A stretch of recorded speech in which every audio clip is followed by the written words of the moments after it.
할아버지, 바퀴벌레는 뿌리채 없애야 해요. 10살꺼지 소녀의 이 한마디가 재벌 회장실을 얼음장으로 만들었습니다. 저 아저씨도 바퀴벌레 같아요. 저 사람도 뭔가 이상해요. 순수한 아이의 눈은 20년간 회장을 속여온 측근들의 민낯을 정확히 꿰뚫어 보고 있었습니다. 그 순간부터 한국 최대 재벌 그룹이 뿌리채 흔들리기 시작했습니다. 과연 이 작은 소녀가 밝혀낸 진실은 무엇일까요? 오늘의 이야기 시작 전에 잠시만 구독 버튼을 눌러주세요.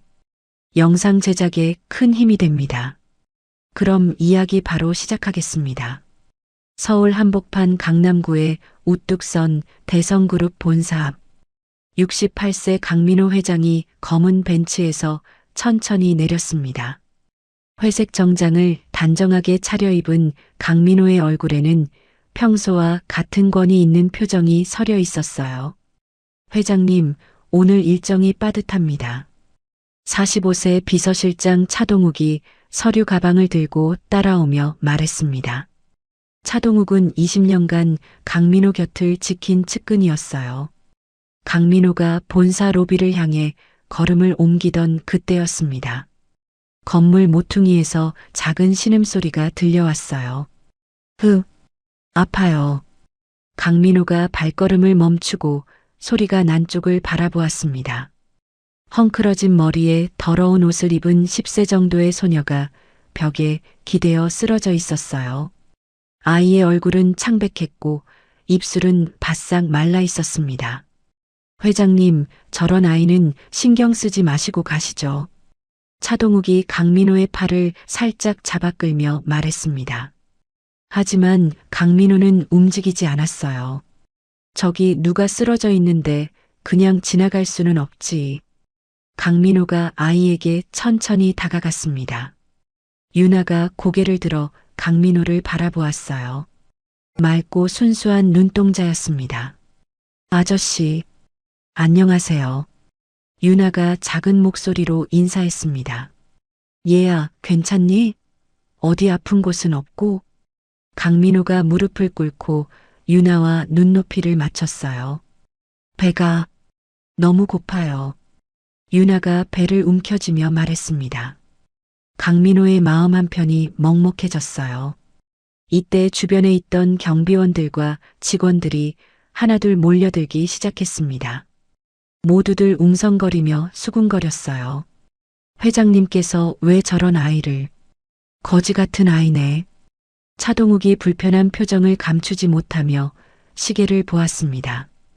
얘야, 혹시 부모님은 어디 계시니? 강민호가 부드러운 목소리로 물었습니다. 엄마는 하늘나라에 가셨어요. 아빠는 없어요. 유나가 고개를 숙이며 대답했어요. 그럼 지금 어디서 살고 있니? 꿈나무 고아원에서 살고 있어요. 그런데 유나가 더러운 옷주머니에서 낡은 편지 봉투를 꺼냈습니다. 이 편지를 받으실 분을 찾고 있어요. 유나가 편지를 강민호에게 내밀었어요. 강민호가 편지를 받아 겉면을 확인했습니다. 대성그룹 강민호 회장님께라는 글씨가 또박또박 적혀 있었어요. 이게 내 이름이네. 강민호가 놀란 표정으로 유나를 바라보았습니다. 할머니가 오늘 꼭 이 편지를 전해드리라고 하셨어요. 유나가 천진난만하게 말했어요. 차동욱이 급히 다가와 강민호의 귀에 속삭였습니다. 회장님, 어쩌면 사기일 수도 있으니 신중하게 판단하시기 바랍니다. 하지만 강민호는 이미 편지 봉투를 뜯고 있었어요. 편지를 펼쳐든 강민호의 얼굴이 점점 굳어졌습니다. 편지에는 이렇게 적혀 있었어요. 아버님께 제 딸 유나를 부탁드립니다. 민지올림. 강민호의 손이 미세하게 떨렸습니다. 3년 전 교통사고로 세상을 떠난 며느리 민지의 필체였어요. 민지가.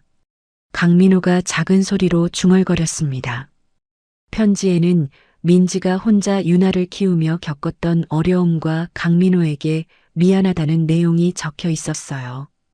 그리고 마지막에는 이런 글귀가 있었습니다. 혹시 제게 무슨 일이 생기면 꿈나무 고아원 박 원장님이 이 편지를 전해드릴 것입니다. 강민호가 유나를 다시 바라보았습니다. 유나의 눈매와 코 모양이 민지와 너무나 닮아 있었어요. 할아버지, 맞으세요? 유나가 조심스럽게 물었습니다. 강민호의 눈가에 눈물이 고였어요. 3년 동안 몰랐던 손녀가 이렇게 힘들게 살고 있었다니. 그래, 할아버지다. 강민호가 떨리는 목소리로 대답했습니다. 주변 직원들이 더욱 웅성거리기 시작했어요. 정말 회장님 손녀라는 거예요? 믿기지 않는데요. 차동욱이 강민호에게 다가왔습니다. 회장님, 일단 회사 업무부터 처리하시고 나중에. 지금 당장 차를 가져와. 강민호가 단호하게 말했습니다. 어디로 가시려고요? 집으로. 이 아이를 집으로 데려갈 거야.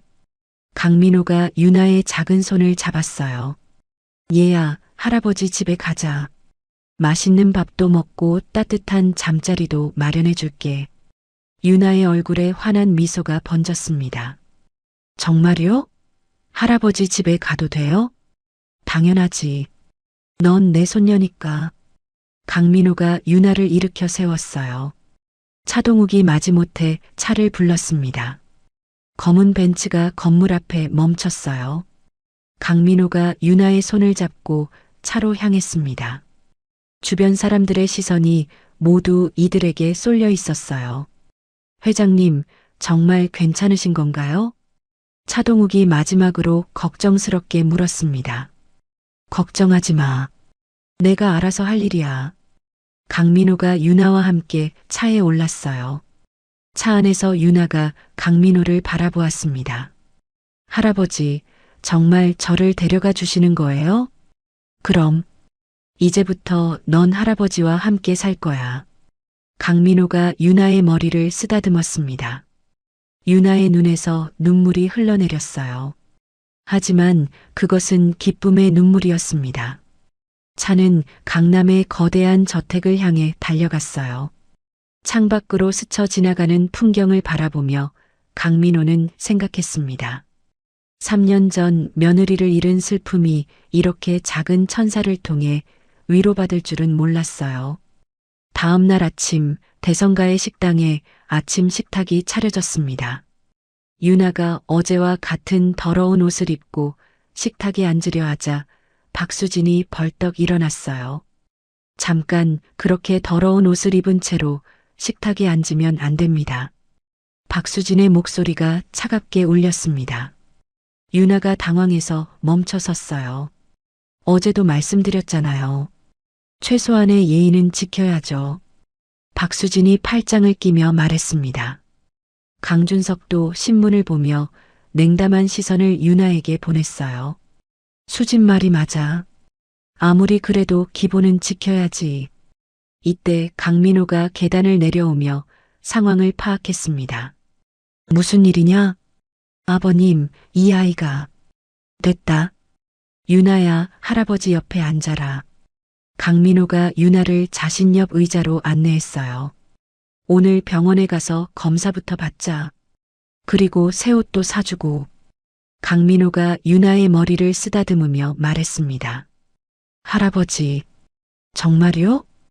유나의 눈이 반짝였어요. 그럼 학교도 좋은 곳으로 보내줄 거야. 박수진이 젓가락을 놓으며 끼어들었습니다. 아버님, DNA 검사 결과도 나오지 않았는데 벌써 학교 등록은 너무 이르지 않나요? 왜 그렇게 성급하게 모든 걸 결정하시는 거예요? 강준석도 거들었습니다. 내 손녀를 내가 돌보는 게 뭐가 성급하냐? 강민호의 목소리에 단호함이 서려 있었어요. 아침 식사 후 강민호와 유나는 병원으로 향했습니다. DNA 검사는 간단했어요. 결과는 일주일 후에 나올 예정입니다. 의사가 설명했습니다. 병원을 나온 강민호와 유나는 백화점으로 갔어요. 유나는 처음 보는 예쁜 옷들에 눈이 휘둥그레졌습니다. 마음에 드는 걸로 골라라. 정말 저한테 사주시는 거예요? 당연하지. 우리 손녀니까. 한편 대성가에서는 비서실장 차동욱이 강준석을 찾아왔습니다. 전무님, 잠깐 말씀드릴 게 있습니다. 차동욱이 서재 문을 닫으며 말했어요. 무슨 일인가요? 저 아이 말입니다. 회장님 곁에 계속 있으면 여러모로 문제가 될 수 있습니다. 차동욱의 눈빛이 음침했어요. 어떤 문제요? 만약 저 아이가 진짜 손녀라면 향후 상속 문제에서 전무님의 지분이 크게 줄어들 수 있습니다. 강준석의 얼굴이 굳어졌습니다. 더욱이 회장님이 저 아이에게 너무 빠져 계신 것 같아 걱정됩니다. 차동욱이 강준석의 불안감을 자극했어요. 그럼 어떻게 해야 한다는 거죠? 일단 저 아이의 정체부터 정확히 파악해야 합니다. 혹시 가짜일 수도 있지 않겠습니까? 차동욱이 명함 하나를 건네며 말했습니다. 믿을 만한 사설 탐정입니다. 저 아이의 과거와 민지 부인의 죽음에 대해 자세히 조사해 보는 게 어떨까요? 강준석이 명함을 받아들었어요. 비용은 제가 처리하겠습니다. 차동욱이 의미심장하게 웃었습니다. 그 시간 정원에서는 유나가 꽃들을 구경하고 있었어요. 하지만 주변 직원들의 시선이 따가웠습니다. 가정부 김 씨가 다른 직원들과 수군거렸어요. 저런 아이가 갑자기 나타나서 주인 행세를 하다니. 정말 회장님 손녀가 맞을까요? 경비원들도 유나의 움직임을 일일이 감시했습니다. 저 아이 어디 가는지 계속 지켜보라고 하셨어요. 누가 그런 지시를? 차 비서실장님이요. 유나가 정원 한쪽에서 예쁜 꽃을 보고 있을 때였습니다. 담장 너머에서 차동욱의 전화 통화 소리가 들려왔어요. 그 아이를 어떻게든 내보내야 한다고 했잖아. 유나가 조용히 가까이 가서 들어보았습니다. 회장님이 너무 정이 들기 전에 처리해야 해. 시간이 많지 않아. 차동욱의 목소리가 차갑게 들렸어요. 유나는 무슨 말인지 정확히 알 수 없었지만 좋지 않은 느낌이 들었습니다. 며칠이 흘렀습니다. 강민호가 중요한 이사회에 참석하러 나간 사이 박수진이 유나를 거실로 불렀어요. 유나야, 이리 와봐. 박수진이 소파에 앉으며 말했습니다. 고모가 솔직히 말해줄게. 네가 여기 있으면 모든 사람들이 불편해해. 유나가 고개를 숙였어요. 착한 아이라면 스스로 나가는 게 어떨까? 박수진의 목소리에 가짜 친절이 묻어났습니다. 고아원에서는 내 또래 친구들과 재미있게 놀 수 있을 텐데. 여기서는 어른들만 있어서 심심하지 않니? 유나가 대답하지 못하고 있을 때 강준석이 나타났어요. 유나야, 삼촌이 말해줄게. 강준석이 유나 앞에 앉았습니다. 고아원에 가면 내 또래 친구들이 많이 있을 거야. 여기서는 외로울 것 같지 않니? 유나가 혼란스러운 표정을 지었어요. 할아버지가 오시면 물어볼게요. 유나의 대답에 강준석과 박수진이 서로 눈짓을 주고받았습니다. 더 적극적인 방법이 필요하다고 생각했어요. 한편 차동욱은 꿈나무 고아원에 전화를 걸었습니다. 박 원장님, 유나를 다시 데려가 주셨으면 합니다. 무슨 말씀이세요? 강 회장님께서 직접 맡겠다고 하셨는데요. 박 원장의 목소리가 당황스러웠어요. 아이에게 문제가 생겼습니다. 그렇다 하더라도 법적 절차 없이는 어렵습니다. 박 원장이 단호하게 거절했어요. 며칠 후 병원에서 연락이 왔습니다. DNA 검사 결과가 나왔습니다. 강민호가 직접 병원에 가서 결과를 확인했어요. 99.9% 일치합니다. 확실한 할아버지와 손녀 관계입니다. 의사의 말에 강민호는 안도의 한숨을 쉬었습니다. 하지만 집에 돌아온 강민호가 이 소식을 전하자 강준석과 박수진의 얼굴이 더욱 어두워졌어요. 그날 밤 강민호가 집에 돌아왔을 때 유나가 방에서 울고 있는 소리가 들렸습니다. 유나야, 왜 우니? 강민호가 방문을 열고 들어갔어요. 할아버지, 저 여기 있어도 되는 거 맞죠? 유나가 눈물을 닦으며 물었습니다. 왜 갑자기 그런 말을 하니? 모든 사람들이 저를 싫어하는 것 같아요. 강민호가 유나를 꼭 안아주었습니다. 넌 내 손녀니까 당연히 여기 있어야 한다. 할아버지가 지켜줄 거야. 강민호는 마음속으로 생각했어요. 가족들의 냉대가 이 정도일 줄은 몰랐습니다. 이대로는 안 되겠어요. 일주일 후 강민호는 아침 식사 자리에서 유나에게 특별한 제안을 했습니다. 유나야, 할아버지가 어떤 일을 하는지 궁금하지 않니? 강민호가 따뜻한 미소를 지으며 물었어요. 회사 구경도 하고 할아버지가 일하는 모습도 보여주고 싶은데. 유나의 눈이 반짝였습니다. 할아버지 일하는 곳 가보고 싶어요. 할아버지처럼 똑똑해지고 싶어요. 유나가 손뼉을 치며 신나게 대답했어요. 강민호는 손녀의 순수한 반응에 흐뭇해했습니다. 그런데 박수진이 젓가락을 놓으며 끼어들었어요. 아버님, 아이가 회사에 가서 방해가 될 텐데요. 박수진의 목소리에 걱정이 섞여 있었습니다. 중요한 사람들이 많이 오가는 곳인데 적절하지 않을 것 같아요. 강준석도 신문을 접으며 거들었어요. 아버지, 회사는 아이가 놀러 갈 곳이 아닙니다. 중요한 회의들도 많고 기밀 사항도 있는데요. 하지만 강민호는 이미 마음을 정한 상태였어요. 손녀에게 할아버지 일을 보여주는 게 뭐가 잘못됐나? 강민호의 목소리가 단호했습니다. 유나야, 할아버지와 함께 회사에 가자. 그날 오후 강민호가 유나의 작은 손을 잡고 대성그룹 본사에 도착했습니다. 화려한 로비에 있던 직원들이 모두 놀라며 쳐다보았어요. 저게 정말 회장님 손녀래요? 갑자기 나타났다는 그 아이가 회장님의 손녀라는 소문이 순식간에 건물 전체로 퍼졌습니다. 차동욱이 황급히 달려와 강민호 앞을 막아섰어요. 회장님, 오늘은 중요한 원래 임원회의가 있습니다. 차동욱의 얼굴에 당황스러운 기색이 역력했어요. 아이가 있으면 집중이 어려울 것 같은데요. 차동욱이 유나를 다른 곳으로 보내려 했습니다. 괜찮다. 강민호가 단호하게 말했어요. 잠깐만 회의실에 들어가서 할아버지 일하는 모습을 보여주겠다. 우리 손녀에게 좋은 경험이 될 것이다. 강민호가 유나의 손을 꼭 잡고 회의실로 향했습니다. 대성그룹 본사 회장실에서는 원래 임원회의가 한창 진행되고 있었어요.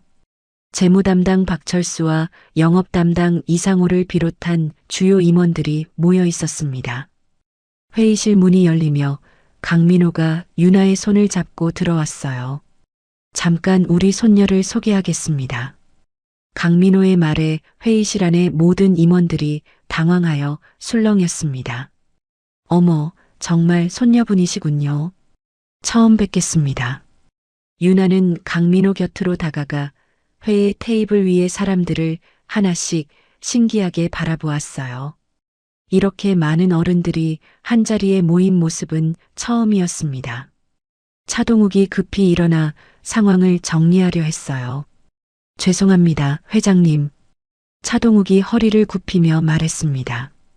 회의가 끝난 후에 소개하시는 게 어떨까요?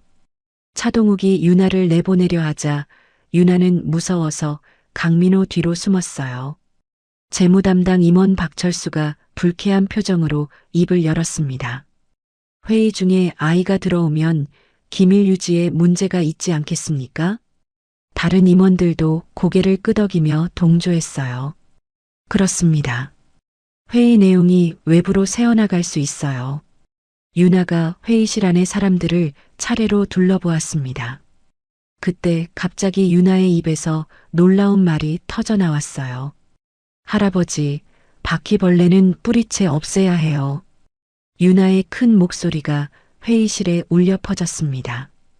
회의실이 순간 정적에 휩싸이고 모든 시선이 유나에게 집중되었어요. 이어서 유나가 차동욱을 똑바로 가리키며 말했습니다. 저 아저씨는 할아버지한테 하는 말이랑 다른 사람들한테 하는 말이 달라요. 바퀴벌레 같아요. 차동욱의 얼굴이 새파랗게 질렸어요. 유나가 이번에는 재무 담당 임원 박철수를 보며 말했습니다. 저 사람도 뭔가 이상해요. 눈이 나빠요. 유나의 순수한 어조에 박철수는 당황하며 얼굴이 붉어졌어요. 영업 담당 임원 이상호가 참지 못하고 벌떡 일어났습니다. 아이가 예의도 모르고 어른을 그렇게 표현하다니. 이상호가 붕괴하며 소리쳤어요. 하지만 유나는 천진난만하게 계속 말했습니다. 고아원에서 바퀴벌레들이 음식을 다 망쳤는데 여기도 똑같은 냄새가 나요. 차동욱이 황급히 강민호에게 다가왔어요. 회장님, 아이가 예의도 모르고 어른들을 무시하고 있습니다. 차동욱의 목소리가 떨렸습니다. 이런 식으로는 안 됩니다. 차동욱이 유나를 내보내려 하는 순간 강민호가 조용히 손을 들어 제지했어요. 회의실 안이 다시 조용해졌습니다. 강민호가 천천히 입을 열었어요. 회의는 여기서 마치겠습니다. 강민호의 목소리가 차분했습니다. 모두들 수고하셨습니다. 임원들은 당황한 표정으로 회의실을 나서기 시작했어요. 서로 수군거리는 소리가 복도까지 들렸습니다. 저 아이가 뭘 안다고 저런 말을. 회장님이 너무 아이 말에 신경 쓰시는 것 같은데. 차동욱은 마지막까지 회의실에 남아 강민호를 바라보았습니다. 무언가 말하고 싶었지만 차마 입을 열 수 없었어요. 유나는 여전히 강민호의 손을 꼭 잡고 있었습니다. 회의가 끝난 후 임원들이 복도에서 급히 모여들었습니다. 모두들 당황한 표정이었어요. 저 아이가 뭘 안다고 저런 무례한 말을 하는 거냐? 박철수가 화를 내며 말했습니다. 정말 기가 막혀서 말이 안 나와요. 이상호도 고개를 흔들었어요. 차동욱이 주위를 둘러보며 조심스럽게 입을 열었습니다. 회장님이 너무 아이 말을 심각하게 받아들이시는 것 같습니다.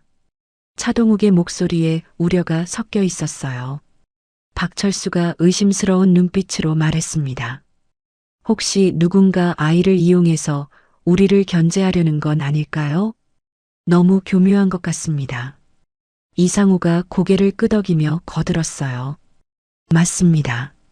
아이 말 하나하나에 신경 쓸 필요는 없지 않겠습니까? 차동욱이 목소리를 낮추며 말했습니다. 어쨌든 저 아이가 회장님께 계속 이상한 말을 불어넣으면 문제가 될 수 있습니다. 대책을 세워야 합니다. 차동욱의 눈빛이 차갑게 변했어요. 오늘 저녁에 따로 모이죠. 한편 강민호는 유나와 단둘이 남은 회장실에 앉아 있었습니다. 넓은 회장실이 유나에게는 신기하기만 했어요. 유나야, 아까 바퀴벌레 이야기는 무슨 뜻이었니? 강민호가 부드러운 목소리로 물었습니다. 할아버지에게 자세히 설명해 줄 수 있겠니? 유나가 의자에서 다리를 흔들며 대답했어요. 고아원에서 바퀴벌레들이 우리가 먹을 음식을 다 망쳤어요. 유나의 목소리가 슬퍼졌습니다. 선생님들이 몰래 좋은 음식을 다 빼가서 우리는 맛없는 것만 먹었어요. 그런데 여기도 할아버지 주변에 그런 사람들이 많은 것 같아요. 강민호가 더 자세히 알고 싶어 했어요. 어떤 사람들이 그런 것 같니? 왜 그렇게 생각하는 거니? 유나가 고개를 갸웃하며 생각했습니다. 거짓말하는 사람들이요. 눈이 나쁘고 웃을 때도 진짜가 아니에요. 유나가 자신만의 표현으로 설명했어요. 할아버지한테는 다르게 말하고 뒤에서는 나쁜 말해요. 강민호의 표정이 진지해졌습니다. 유나가 더 구체적으로 말했어요. 저 차 아저씨는 할아버지한테 말할 때랑 다른 사람들한테 말할 때가 완전 달라요. 고아원 나쁜 선생님이랑 똑같아요. 그리고 나를 싫어해요. 강민호는 유나의 말에 충격을 받았습니다. 평생 신뢰해왔던 차동욱을 새로운 시각으로 바라보기 시작했어요. 혹시 자신이 속고 있었던 것은 아닌지 깊은 의구심이 생겼습니다. 유나야, 할아버지가 생각해 볼게. 넌 참 똑똑하구나. 강민호가 유나의 머리를 쓰다듬었어요. 그날 오후 강민호는 은밀히 전화를 걸었습니다. 청렴회계법인입니까? 강민호입니다. 강민호의 목소리가 진지했어요. 대성그룹의 재무 상황과 주요 임원들의 업무를 극비로 조사해 주실 수 있겠습니까? 전화 너머 외부 회계법인 대표 정수연이 대답했습니다. 물론입니다, 회장님.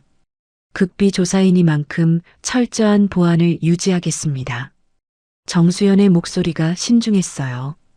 2주 정도면 정확한 결과를 보고 드릴 수 있습니다. 전문 조사팀을 구성해서 진행하겠습니다. 강민호가 안도의 한숨을 쉬었어요. 부탁드립니다. 정말 중요한 일입니다. 조사팀이 대성그룹 내부 감사를 시작하는 동안 강민호는 유나와 더 많은 시간을 보냈습니다. 유나의 순수한 직감력에 점점 더 주목하게 되었어요. 할아버지, 저 사람은 좋은 사람 같아요. 유나가 지나가는 직원을 보며 말했습니다.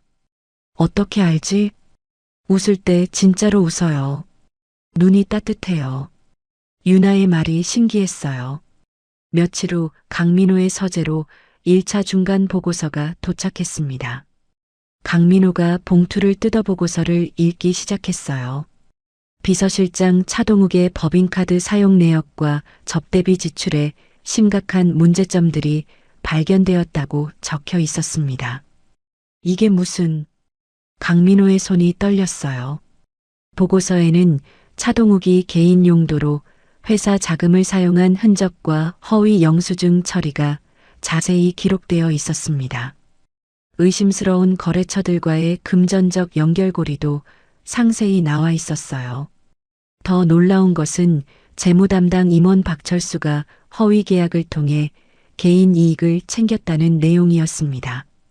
영업 담당 이상호를 비롯한 여러 임원들이 결탁하여 회사 프로젝트에서 부당한 수익을 얻었다는 사실도 드러났어요. 가장 충격적인 것은 마지막 페이지였습니다. 차동욱이 지난 10년간 회사 기밀을 경쟁업체에 팔아넘긴 정황이 있다고 적혀 있었어요.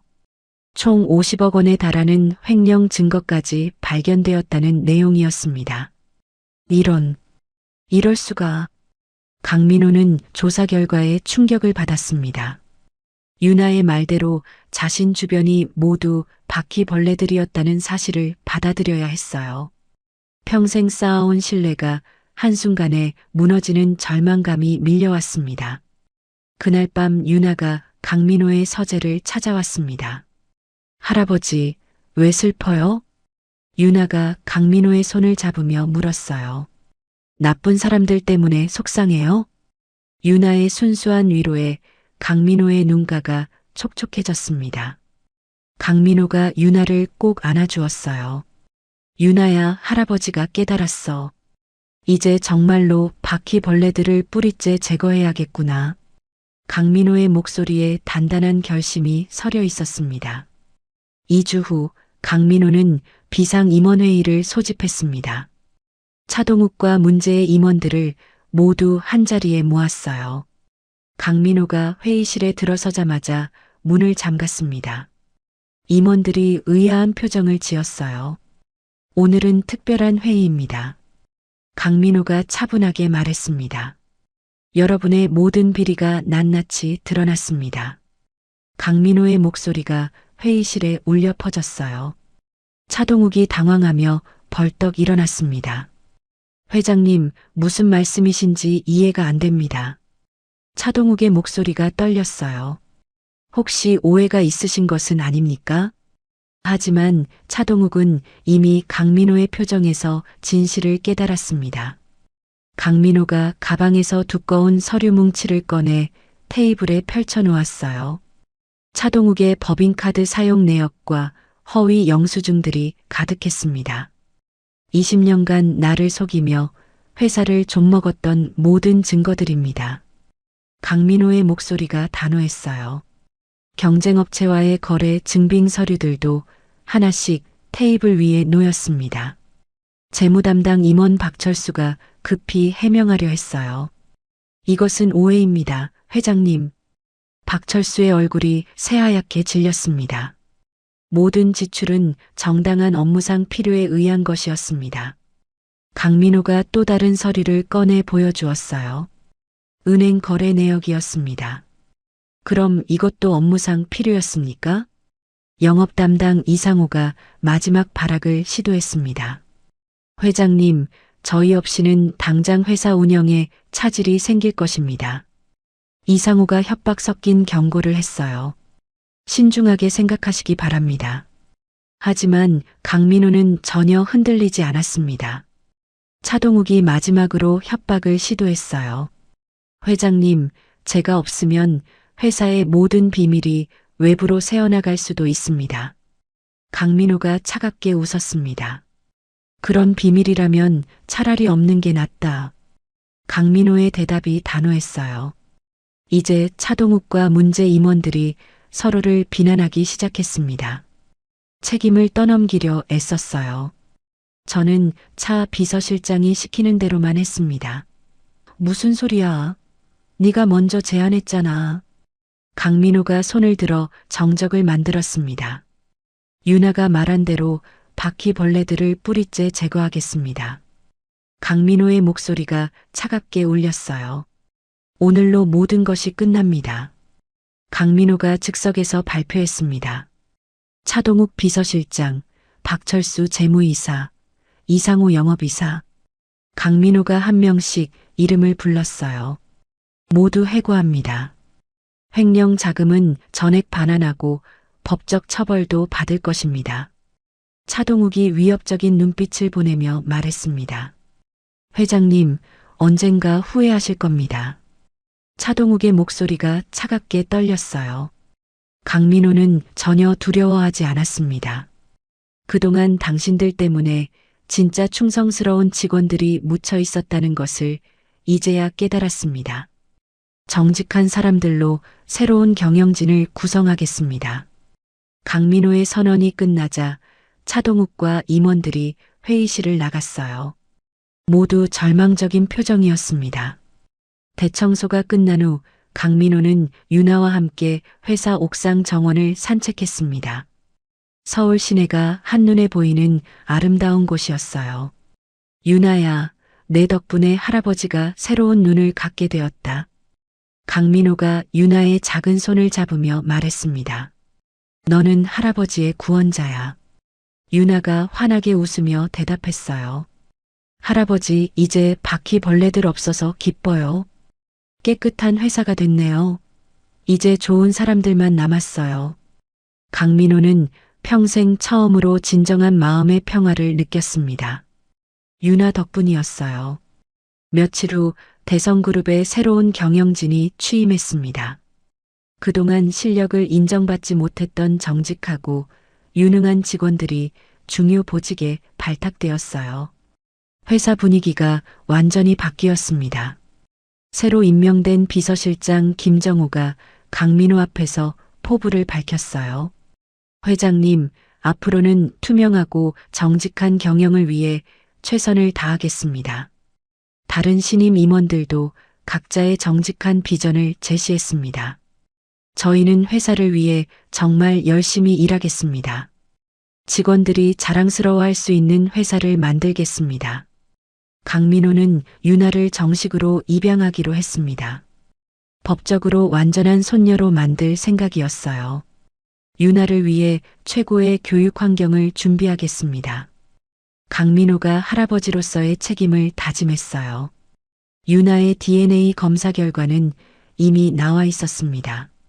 강민호의 친손녀임이 과학적으로 입증된 상태였어요. 더 이상 그녀의 정체성에 대한 의문은 없었습니다. 강준석과 박수진도 이제 유나를 진짜 손녀로 받아들였습니다. 강준석이 유나에게 다가와 무릎을 꿇고 말했어요. 유나야, 삼촌이 미안했다. 강준석의 목소리가 진심이었습니다. 이제부터는 진짜 가족처럼 지내자. 박수진도 유나를 안아주었어요. 고모가 잘못했어. 이제부터는 우리 가족이야. 그날 밤 저녁 식사 자리는 완전히 달라졌습니다. 온 가족이 화기애애한 분위기 속에서 식사를 했어요. 유나는 처음으로 진짜 가족의 따뜻함을 느꼈습니다. 행복한 웃음을 터뜨렸어요. 할아버지, 정말 행복해요. 유나의 웃음소리가 식당 전체를 밝혔습니다. 한 달 후 해고당한 차동욱은 복수심에 불타고 있었습니다. 서울 변두리의 허름한 술집에서 조직폭력배 두목 황태식과 만났어요. 강민호를 완전히 망가뜨리고 싶다. 차동욱의 눈빛이 차갑게 번뜩였습니다. 그 늙은이가 가장 아끼는 것을 빼앗아야 한다. 황태식이 소주잔을 기울이며 물었어요. 구체적으로 뭘 원하는 거야? 손녀를 납치하는 거다. 차동욱이 조용히 말했습니다. 황태식이 관심을 보였어요. 이를 성공시키면 5억을 주겠다. 차동욱이 조건을 제시했습니다. 단 아이를 다치게 하지는 말고 공포감만 주면 된다. 황태식이 고개를 끄덕였어요. 좋아. 해주지. 며칠 후 차동욱은 강준석에게 은밀히 접근했습니다. 강준석이 회사 주차장에서 나오는 것을 기다렸어요. 전무님, 잠깐 말씀드릴 게 있습니다. 차동욱이 강준석 앞을 막아섰습니다. 아버지가 완전히 미쳐가고 있습니다. 차동욱의 목소리에 독이 서려 있었어요. 저 아이 때문에 회사가 망할 것입니다. 강준석이 불쾌한 표정을 지었어요. 차동욱 씨, 이미 끝난 일입니다. 더 이상 접근하지 마세요. 차동욱이 비웃으며 말했습니다. 전무님의 과거 비리도 제가 알고 있습니다. 강준석의 얼굴이 굳어졌어요. 협력하지 않으면. 차동욱이 말끝을 흐렸습니다. 강준석이 당황하며 주위를 둘러보았어요. 차동욱이 교묘하게 유혹했습니다. 유나만 잠시 다른 곳에 보내두면 됩니다. 아이를 해치자는 게 아니라 회장님이 정신을 차리도록 하자는 것입니다. 강준석이 망설였어요.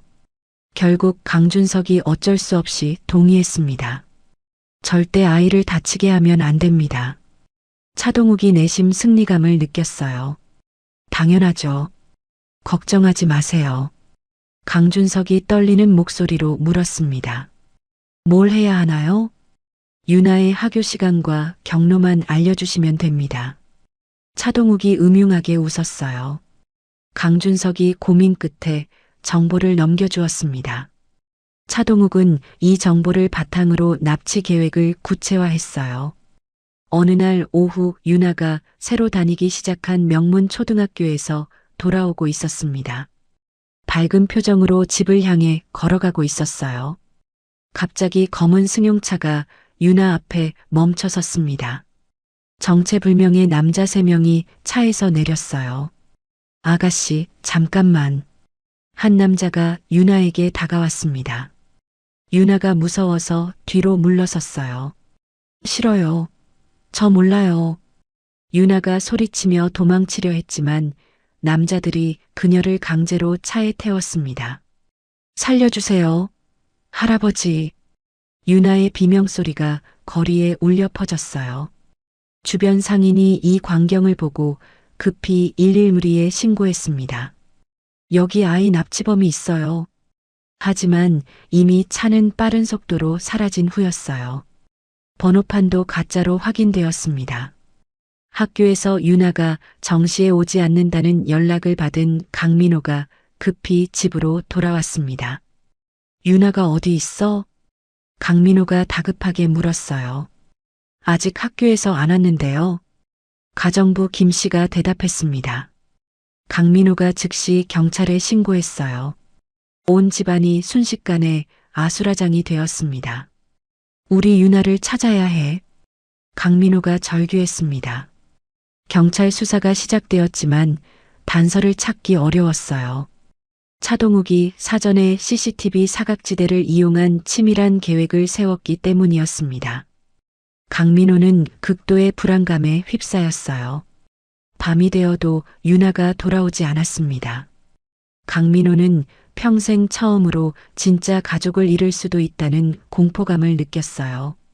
갑자기 강민호의 혈압이 급상승했습니다. 거실에서 쓰러졌어요. 회장님, 김 씨가 소리치며 119에 신고했습니다. 강민호가 응급실로 이송되었어요. 의사가 진단을 내렸습니다. 극도의 스트레스로 인한 심장 기능 저하입니다. 입원이 필요합니다. 강준석은 병실에서 죄책감에 괴로워했어요. 자신 때문에 이런 일이 벌어졌다는 생각에 잠을 이룰 수 없었습니다. 입원 다음 날 차동욱이 강준석의 휴대폰으로 전화를 걸어왔어요. 전무님 잘 지내시죠? 차동욱의 목소리가 차갑게 들렸습니다. 유나를 돌려받고 싶으면 조건이 있습니다. 나를 다시 복직시키고 모든 고발을 취하시오. 차동욱이 요구 조건을 제시했어요. 그리고 강 회장님이 직접 무릎을 꿇고 사과해야 합니다. 강준석이 아버지의 병실을 찾아왔습니다. 아버지, 차동욱의 요구를 들어주시는 게 어떨까요? 강준석이 조심스럽게 말했어요. 유나를 찾는 게 먼저입니다. 하지만 강준석은 자신의 배신을 고백하지는 못했습니다. 강민호가 단호하게 거부했어요. 절대 악에 굴복할 수는 없다. 그런 식으로 유나를 찾는다면 그 아이도 원하지 않을 것이다.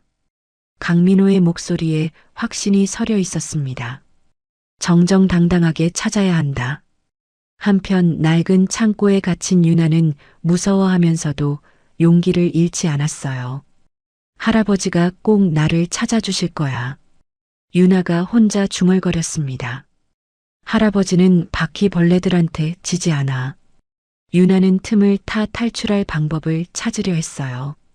창고 안을 둘러보며 탈출 경로를 찾고 있었습니다. 다음 날 강민호가 병원을 몰래 빠져나왔습니다. 간병인이 잠든 사이 옷을 갈아입고 병원 뒷문으로 나온 것이었어요.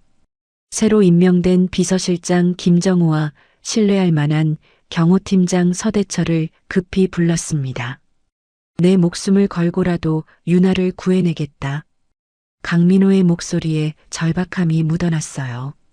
직접 구출 작전을 지휘하겠습니다. 김정우가 즉시 IT 보안 전문가를 동원했습니다. 차동욱의 휴대폰 위치를 추적해 주세요. 과거 차동욱과 거래했던 사람들의 연락망도 모두 파악하겠습니다. 김정우가 밤새워 조사를 시작했어요. 조직폭력배들의 은신처 후보지들을 하나씩 찾아냈습니다. 경찰도 수사를 확대했어요. CCTV 분석과 차량 추적을 통해 납치범들의 이동 경로를 추적하기 시작했습니다. 강민호는 사설 탐정까지 고용했어요. 모든 수단을 동원해서 유나를 찾으려 했습니다. 그때 강준석이 병실로 찾아왔습니다. 얼굴이 창백하고 눈이 충혈되어 있었어요. 아버지, 사실은 강준석이 떨리는 목소리로 말했습니다. 제가 차동욱에게 유나의 하교 시간을 알려줬습니다. 강준석이 눈물을 흘리며 자신의 배신을 고백했어요. 강민호가 충격을 받아 말을 잇지 못했습니다. 준석아, 네가 어떻게... 강민호의 목소리가 절망으로 떨렸어요. 강준석이 무릎을 꿇었습니다. 차동욱이 제 약점을 잡고 협박했습니다. 정말 죄송합니다.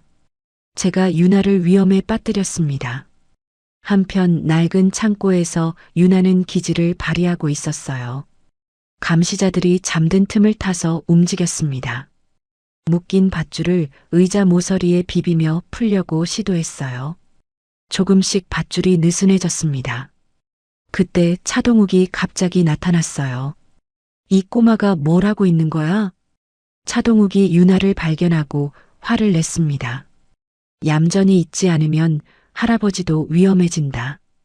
차동욱이 협박했어요.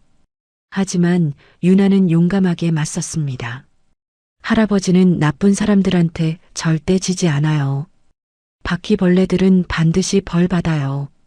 유나의 당당한 목소리에 차동욱이 당황했어요. 김정호의 추적 결과와 강준석이 제공한 정보가 결합되었습니다. 차동욱이 자주 들르던 폐공장 지역에서 수상한 움직임이 포착되었어요. 거기입니다. 김정호가 소리쳤습니다. 강민호가 경찰 특공대와 함께 그곳으로 향했어요. 수십 대의 경찰차가 폐공장을 향해 달려갔습니다. 강민호와 경찰 특공대가 창고에 도착해서 포위를 완성했어요. 차동욱, 이제 끝이다. 강민호가 확성기로 외쳤습니다. 유나를 무사히 내보내라. 경찰들이 건물을 완전히 포위했어요. 차동욱이 마지막 발악으로 유나를 인질로 잡았습니다. 가까이 오면 아이가 다친다. 차동욱이 절규했어요. 내 요구를 들어주지 않으면 이 아이는.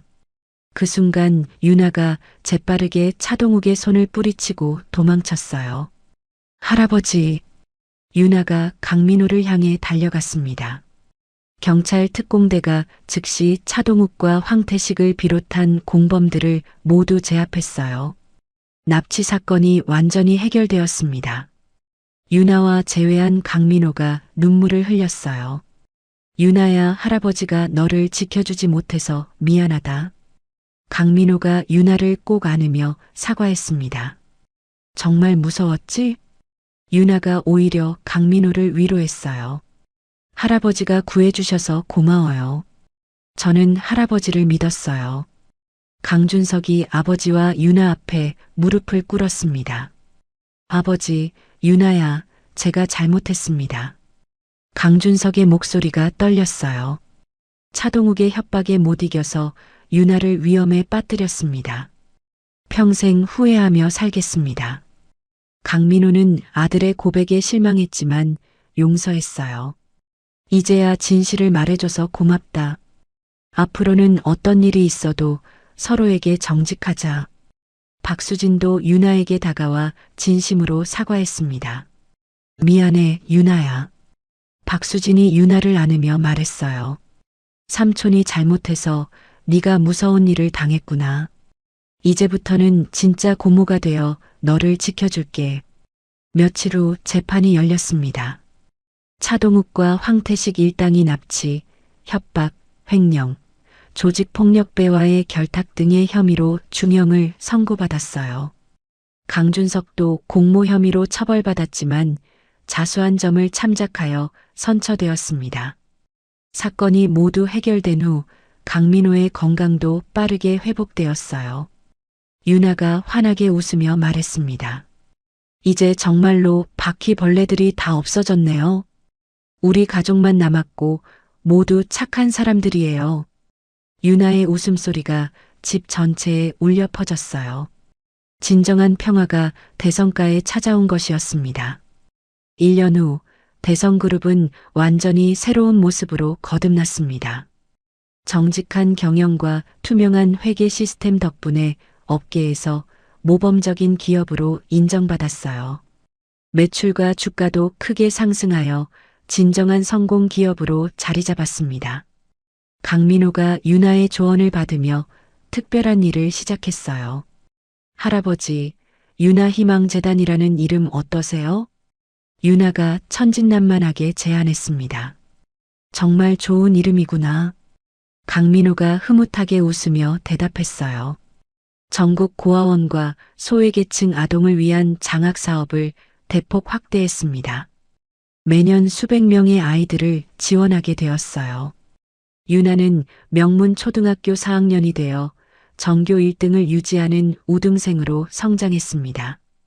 동시에 할아버지를 도와 어려운 이웃들을 돕는 봉사활동에 적극적으로 참여했어요. 많은 사람들이 유나의 순수한 마음에 감동받았습니다. 강준석도 진심으로 개과천선했어요.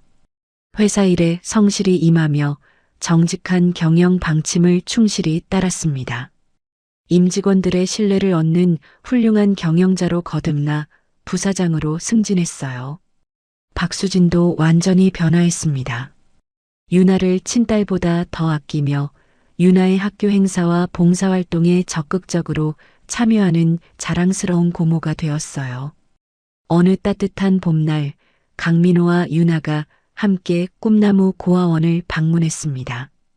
다른 아이들에게 장학금을 전달하러 온 것이었어요. 모든 아이들이 저처럼 가족의 사랑을 받으면 좋겠어요. 유나가 순수한 마음을 드러냈습니다. 꿈나무 고아원 박 원장이 감사의 마음을 전했어요. 유나 덕분에 강 회장님이 이렇게 많은 도움을 주시게 되었네요. 박 원장의 목소리에 진심이 담겨 있었습니다. 정말 기적 같은 일입니다. 유나는 우리 모든 아이들의 희망이에요. 강민호가 자랑스럽게 말했어요. 이 아이가 제 인생의 진짜 보물입니다.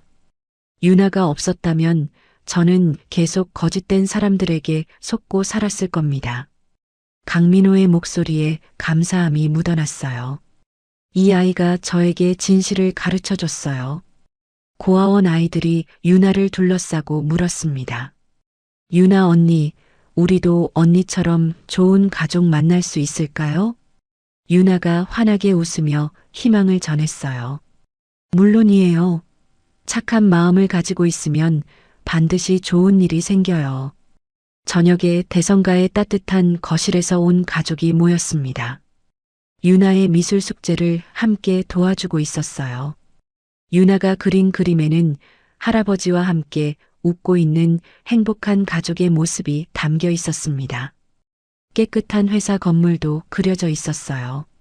유나야, 네가 할아버지에게 와줘서 우리 가족이 진짜 가족이 될 수 있었다. 강민호가 감사를 표현했습니다. 그리고 할아버지도 진짜 사람이 될 수 있었단다. 유나가 환하게 웃으며 대답했어요. 할아버지가 최고예요. 이제 바퀴벌레들 없는 깨끗한 세상에서 살 수 있어서 행복해요. 그리고 삼촌도 고모도 다 착해졌어요. 강준석이 진심으로 말했습니다. 유나야, 삼촌이 예전에 못됐던 거 용서해줘서 고마워. 이제 삼촌도 유나처럼 정직한 사람이 될게. 박수진도 덧붙였어요. 우리 유나가 우리 가족을 구해줬네. 그날 밤 강민호가 서재에서 일기를 썼습니다. 오늘도 유나의 순수한 웃음 덕분에 행복한 하루였다. 강민호의 펜끝이 종이 위를 따뜻하게 움직였어요. 이 아이 하나로 인해 내 인생의 모든 것이 달라졌다. 진실의 힘이 이렇게 강한 것이었구나. 앞으로도 유나처럼 정직하고 순수하게 살아가겠다. 유나가 잠들기 전 강민호에게 말했습니다. 할아버지, 내일도 함께 좋은 일 많이 해요. 그리고 나쁜 바퀴벌레들이 또 나타나면 우리가 다시 쫓아내요. 유나의 목소리가 당찬 기운으로 가득했어요. 할아버지랑 함께라면 무섭지 않아요. 강민호가 유나의 이마에 다정한 키스를 했습니다. 그럼 할아버지와 유나가 함께 세상을 더 따뜻하고 깨끗하게 만들어보자. 너는 할아버지에게 세상에서 가장 소중한 선물이란다. 다음 날 아침 대성그룹 본사 앞을 지나가던 시민이 미소를 지었습니다. 저기가 바로 그 유명한 할아버지와 손녀가 함께 일하는 회사구나. 정말 아름다운 이야기야. 요즘 보기 드문 정직한 기업이지. 강민호와 유나는 손을 잡고 새로운 하루를 시작하기 위해 회사로 향했어요. 희망찬 표정으로 걸어가는 두 사람의 모습이 따뜻했습니다. 할아버지, 오늘도 좋은 하루가 될 것 같아요. 그럼 우리 함께 멋진 하루를 만들어 보자. 두 사람의 웃음소리가 아침 햇살과 함께 번져나갔습니다. 작은 거지 소녀 유나의 순수한 한마디가 거대한 재벌 그룹을 완전히 뒤바꾼 이야기 어떠셨나요? 때로는 가장 순수하고 작은 목소리가 세상에서 가장 큰 변화를 만들어내기도 합니다. 유나처럼 진실을 말할 수 있는 용기, 그리고 강민호 회장처럼 자신의 잘못을 인정하고 바꿔나갈 수 있는 마음이 우리에게도 필요한 것 같습니다. 돈과 권력 앞에서 진실이 묻히는 일이 많은 세상이지만 정직함과 진심만큼 강한 힘은 없다는 것을 이 이야기가 보여준 것 같아요. 가짜는 언젠가 드러나지만 진짜 가족의 사랑과 신뢰는 영원히 남는다는 메시지도 깊은 감동을 줍니다.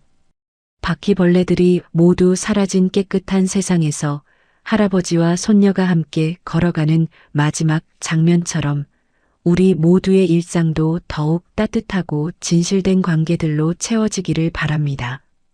이야기를 끝까지 들어주신 분이 계시다면 잘 들었다고 댓글 하나만 남겨주세요. 감사합니다.